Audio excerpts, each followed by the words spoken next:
waxaan halkan runtii aad iyo aad rabaa inaan ugu mahad celiyo dowladda Masaarida oo safiirku hadda nagala joogo qalabkan musaacadada ah oo kaalmada ah ay u geysteen ama ku kaalmeeyeen ciidanka xoogga dalka Soomaaliyeed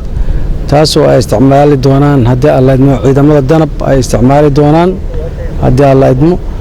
marka aad iyo aad baan ugu mahad celinayaa dowladda Masaarida oo ah shacab aan nahay saaxiib aan nahay weligeedna la garab taagneyd ummadda Soomaaliyeed inay ka caawiso ama xag nabadgelyo ha noqoto ama xag dhaqaalaha ha noqoto ama xag waxbarashada ha noqoto aad iyo aad baan ugu mahad celinayaa waxaan rajaynayaa inaan ku wareejiyo mataqaanaa qalabkan iyo alaabtan xoogga dalka Soomaaliyeed inaan ku wareejino ayaan muxuu ahaa anoo ka gudoomay safiirka qalabkan aad iyo aad buu mahadsan yahay aad iyo aad baan ugu mahad celinaynaa assalaamu calaykum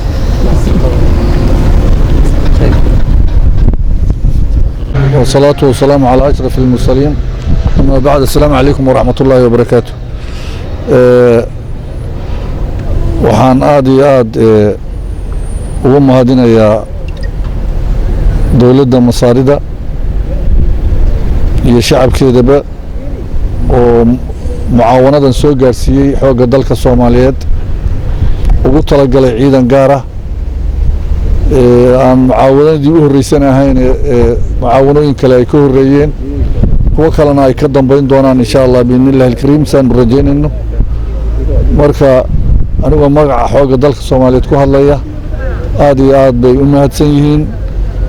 xukuumatan wa shacban aad bay u mahadsan yihiin iyo aad iyo aad bay u mahadsan yihiin والسلام عليكم ورحمة الله وبركاته. نحن اليوم نحتفل بتسليم دفعة جديدة من المساعدات العسكرية المصرية إلى الصومال الشقيق لمساعدة الشعب الصومالي على تحقيق الاستقرار والأمن في بلده الحبيب. كما نرى هناك سيارات لنقل الجنود وهناك سيارات إسعاف ومعدات هناك وهناك بعض الأسلحة لدعم فصيلة من القوات الخاصة. إن شاء الله لن تكون هذه هي الأخيرة هي الدفعة الثالثة حتى الآن من المساعدات سيكون هناك دفعات أخرى بإذن الله قادمة. تمنياتنا الخالصة للشعب الصومالي بالاستقرار والأمن ونرجو أن تكون العلاقات المصرية الصومالية دائما في ازدهار ولمصلحة الشعبين وتحقيق ومن أجل عودة الأمور إلى ما كانت عليه من قبل عندما كانت الصومال ومصر وما زالوا شعب واحد في بلدين. شكرا.